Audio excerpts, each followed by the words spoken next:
Hey everyone, so the VITURE Pro Neckband is finally here. So what are some cool things that you can do with this besides hand tracking? Let's check it out with this unboxing and quick setup guide.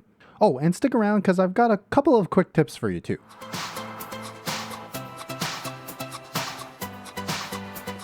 And real quick before we get into everything, let me tell you that this was gifted to me by Viture, but all opinions are my own and they've had no say on this content. Additionally, if you use any of the affiliate links in the description below, you can get yourself a discount and give me a monetary kickback. Thanks. Alright, so first up, let's see what's inside the box. This model that I have here is the 256GB one with the 12 gigs of RAM. The appearance of this box is going with a different aesthetic, a little bit different from the ones that they previously had, which was the black and the orange. Now you can see that they're going with this kind of off-white or gray and this blue scheme. I do like this new change in color. As for the presentation, I'm never disappointed with the unboxing experience for Viture products, as they do feel like you are paying for a premium product. So opening up the box now, you get to see the new design language of the neckband. It's got no buttons on it, and it's got this kind of transparent finish on it so that you can see the semi-internals of it.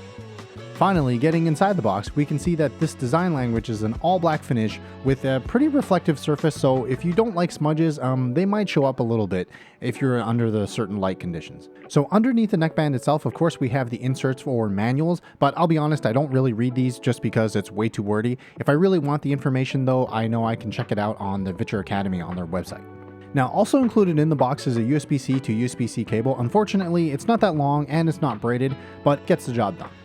If you do want to connect this to a PC though, I'll talk about that later. You do need the magnetic connector, as this cable won't do the job. And one more thing included in the box is this carrying pouch or carrying bag, and the design language of this matches that kind of gray and blue aesthetic. It's a little bit different from the original neckband's carrying bag, which was a slightly more rough texture, but it's still nice. Alright, so now I'm just going to do a brief overview and setup for the Viture Pro neckband. I'm not going to bore you with the Android setup since I think everybody knows how to click a bunch of buttons. So first, the way that you put this on is that you would put the side with the cable that's hanging out over the right side of your neck. So that means that there's this little camera and infrared sensor at the bottom, as well as the USB-C port, which should be on the right side of your neck. Speaking of the USB-C port, that's how you would charge the neckband. Alternatively, if you have the neckband case from the original neckband, you can charge it that way, or if you have the magnetic connector, then you can use that and also connect it and charge. Something worth noting here is that you need that magnetic connector to then plug into a USB-C port on your computer. Once it's connected to your computer, it'll show up just like any other USB storage device. As I mentioned in the disclosure, you can use a discount code if you want to get even just the magnetic connector.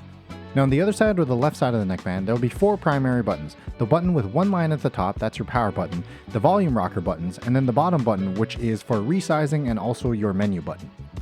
Now to start using the neckband, as I mentioned, you put the right side of the neckband, that's the side with the cable running up the right side of your neck, and then connect it to your glasses, that magnetic connector.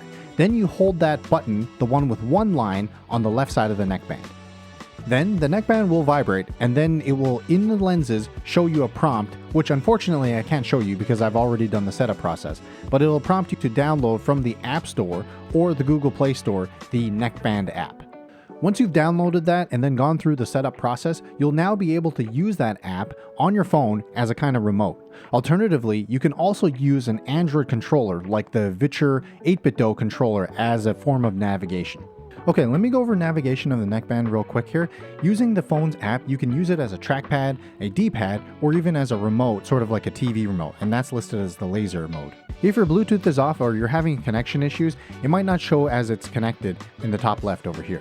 Also in the top left, you'll be able to see what version your neckband is, or if you need to update your glasses and so forth. You'll also be able to check the Viture Academy there and also reach out for support. The bottom is kind of self-explanatory, but you see the home button, which will recenter or bring back to the home page for the app and back. As for the controller, if you have the 8BitDo Viture controller or some other Android compatible controller, you can connect it via Bluetooth and then navigate that way, using the left stick to navigate the pages as well as the home page. Do note here that not all the buttons will work, but they'll help you to select and do some general navigation like back and click home. Okay, and now is the last type of input, which is the hand gesture mode. Do note that this hand gesture input is in beta. The basic forms of input are to pinch, to select, and also pinch and drag, and also upside down pinching to go back. Do also take note here that if you're using hand gestures for input, that the right side of the neckband, that's the one with the camera and the sensor, are not obscured. So if you're wearing a scarf or a jacket, make sure that it's protruding and it's not blocked.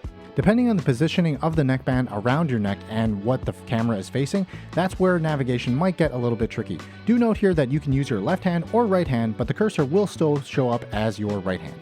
Something I would recommend here is to make sure that the other hand you're not navigating with is down at your side so it doesn't confuse the camera. Alright, so what happens when you have the neckband on and your glasses on? Well, by default you get pushed into the spacewalker app. And it looks sort of like this with these floating icons around. You can use any of the apps that are compatible with your device by default.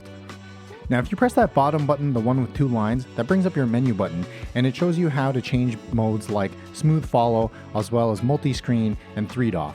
So multi-screen basically works by letting you have more than one app up at the same time. Now keep in mind, if you have the smooth follow or the 3DoF mode on, you won't be able to turn your head and see those other windows. So make sure those are deactivated. If those are activated, however, basically the image will bounce around kind of in your central vision to make sure that it's always in view.